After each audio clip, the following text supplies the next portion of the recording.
Voilà, donc les grands constats dans la filière, c'est vraiment le manque de communication. Donc ça, c'est lié aussi à l'historique et peut-être ces vecteurs liés aux organismes qui sont assez morcelés.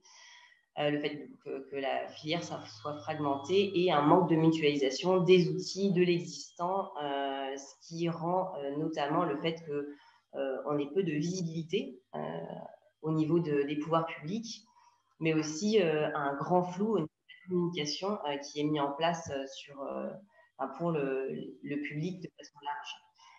Voilà, aujourd'hui, on a vraiment un besoin de reconnaissance et de structuration, d'où le fait de monter un syndicat qui regroupe les médiations équines, mais pour qu'on puisse travailler vraiment conjointement à définir spécifiquement chacune des pratiques et qu'on puisse travailler ensemble pour mettre en place un interlocuteur direct auprès des pouvoirs publics et mener ensemble de grandes enquêtes ou alors des grands rendez-vous auprès des instances politiques. Voilà, du coup, ce qui est mis en avant au niveau des enjeux actuels, c'est vraiment que il y a un besoin, en tout cas, de représentation commune des professionnels de terrain, qu'on a besoin de rendre la filière visible grâce à une communication claire et cohérente, puisque c'est vrai qu'aujourd'hui, et ça, on l'a tous vécu aussi sur le terrain, on a beaucoup de demandes, notamment de personnes qui sont désireuses de faire des formations en médiation équine. Donc, ça peut être des personnes en reconversion, des personnes qui sont... Oui. Non, c'est bon. Donner une information.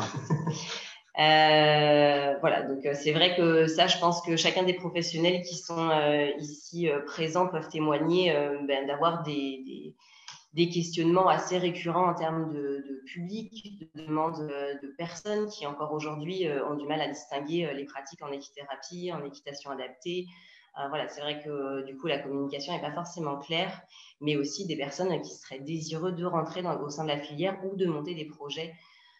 Et ça va vraiment de la personne qui aurait un besoin en termes de bénéficiaires aux personnes qui pourraient nous représenter auprès des instances publiques qui ont aujourd'hui vraiment du mal à démêler les différentes définitions et les différentes pratiques qui se passent aujourd'hui sur le terrain. Donc aujourd'hui, on essaye d'avancer vers la professionnalisation et l'officialisation. Donc ça, c'est à travers différents canaux qu'on essaiera de vous définir aussi dans les actions du syndicat.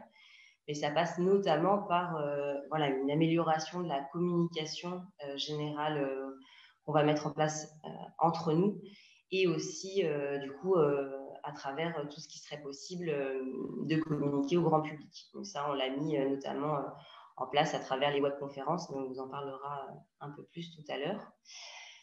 Voilà, aujourd'hui, on a du coup rendu visible cette filière à travers différents événements et notamment les événements là, qui vous sont cités sur le côté qui permettent aussi de mettre en avant le côté pluridisciplinaire de la filière et de communiquer de façon en même temps large mais en même temps assez spécifique.